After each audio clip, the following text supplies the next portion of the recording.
Thank you for doing this. I sat down with him to talk about how politics and high finance have turned our economy into a private club for members only.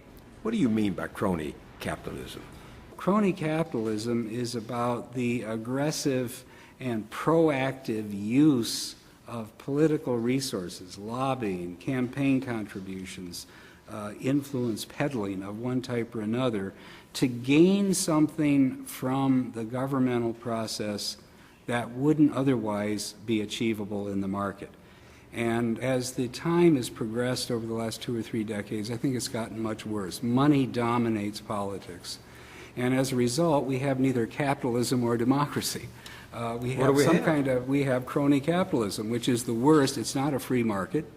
There isn't risk-taking in the sense that if you succeed, you keep your rewards. If you fail, you accept the consequences.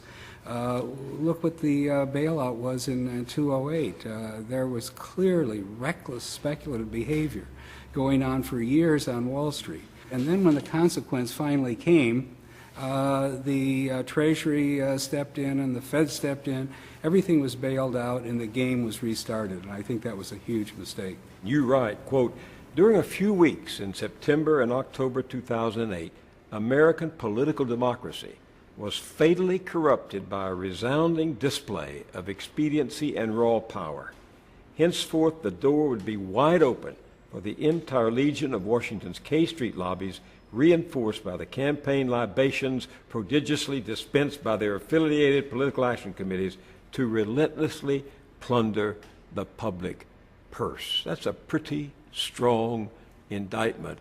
Yeah, and but on the other hand, I think you would have to say it was fair.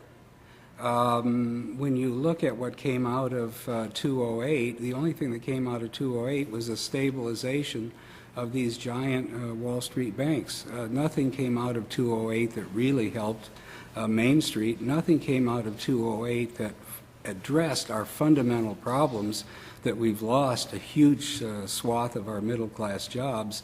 Nothing came out of 2008 that made financial discipline or fiscal discipline possible. It was justified as sort of expediency. We need to do this. We need to stop the contagion.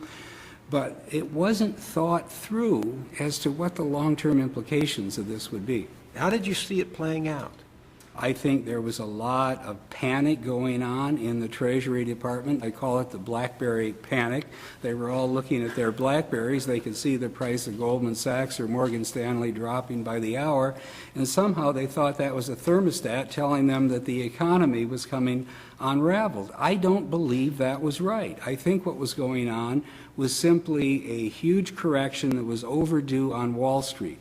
The big leveraged hedge funds on Wall Street that called themselves investment banks were really investment banks. They were just big trading operations using 30, 40 to 1 leverage, and it was that was being corrected. But they used the occasion of the Wall Street banking crisis to create the impression that this was the beginning of a kind of black hole the whole economy was going to drop into. I think that was wrong. And it was that fear that led Congress to do anything they wanted.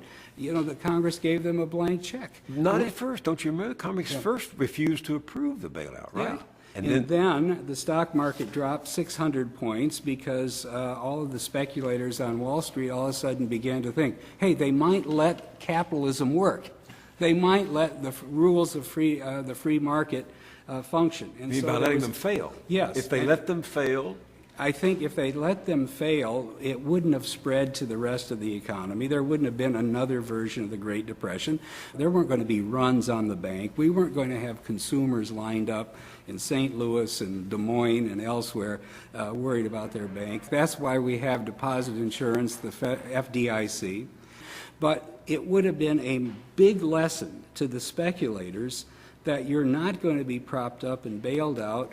You're not going to have the Fed as your friend. You're not going to have the Treasury with a lifeline. You're going to have to answer to the marketplace.